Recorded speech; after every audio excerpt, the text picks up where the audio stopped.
Finally आ गया है आपके पास माइक सायरन, जिसमें आपको काफ़ी सारे मोड मिल जाते हैं एम्बुलेंस के, पुलिस के। तो करते हैं इसकी अनबॉक्सिंग। तो ये है जी खजाना।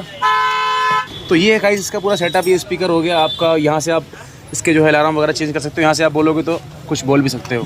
तो करते हैं कनेक्शन। चलो जी।